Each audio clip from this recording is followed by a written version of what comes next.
सम्पूर्णलाई स्वागत छ हाम्रो पाइलो युट्युब च्यानलमा।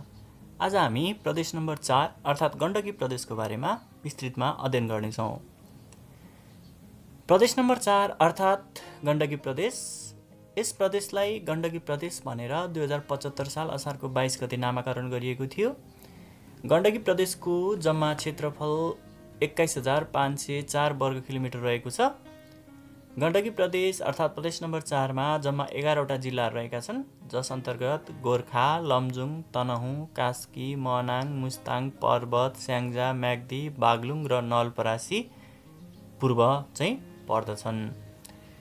यस प्रदेशको सबैभन्दा ठुलो जिल्ला गोर्खा हो, जुन 3610 वर्ग किमी क्षेत्रफलमा फैलिएको छ।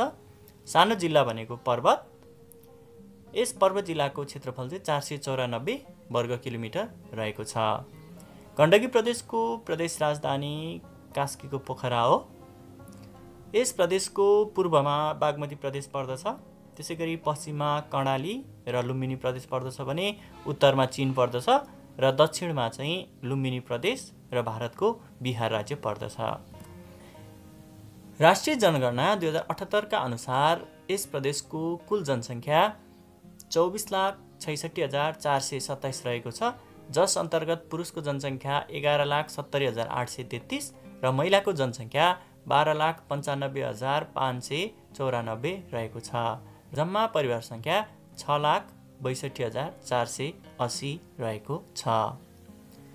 यस प्रदेशको प्रदेश साक्षरता दर 81.7% रहेको छ, जसमा पुरुषको साक्षरता प्रतिशत 88.8% र महिलाको साक्षरता प्रतिशत 75.3% रहेको छ।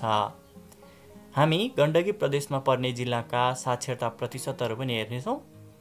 गोर्खा जिल्लाको साक्षरता प्रतिशत रहेको छ 72.37, त्यसैगरी लमजुङको रहेको छ 77.49, कास्कीको रहेछ 87.73, पर्वतको रहेको छ 80.12, स्याङ्जाको रहेको छ 81.67, त्यसैगरी तनहुँको रहेको छ 81.60, त्यसैगरी मनाङको रहेको छ 78.36, नवलपरासी सुस्ता पूर्वको रहेको छ 82.35, त्यसैगरी म्याग्दीको रहेको छ 79.70, बागलुङको रहेको छ 79.97, मुस्ताङको रहेको छ 75.05%। यस प्रदेशमा मुख्य रूपमा ब्राह्मण, क्षेत्री, मगर, गुरुङ आदि जात-जातिको चाहिँ बसोबास रहेको पाइन्छ। विशेष गरी यस प्रदेशमा नेपाली, मगर, गुरुङ आदि भाषाहरू चाहिँ बोल्ने गरिन्छ। गण्डकी प्रदेशमा धवलागिरी, अन्नपूर्ण, माछापुच्छ्रे, मनासलु जस्ता चर्चित हिमालहरू पनि पर्दछन्। धार्मिक तथा पर्यटकीय हिसाबले पनि गण्डकी प्रदेश एकदमै चर्चित रहेको छ। मुक्तिनाथ मन्दिर, बागलुङ कालिका मन्दिर, मनोकामना मन्दिर, विन्ध्यवासिनी मन्दिर आदि धार्मिक स्थलहरू हुन् भने पोखरा, बन्दीपुर, मुस्ताङ, मनाङ, गोर्खा, लमजुङ, तिलिचोताल, रूपाताल, बेगनासताल आदि चाहिँ पर्यटकीय हिसाबले पनि एकदमै चर्चित क्षेत्रहरू हुन्। यस प्रदेशमा ढोरपाटन शिकार आरक्ष्य, अन्नपूर्ण तथा मनासलु संरक्षण क्षेत्र पनि रहेको पाइन्छ।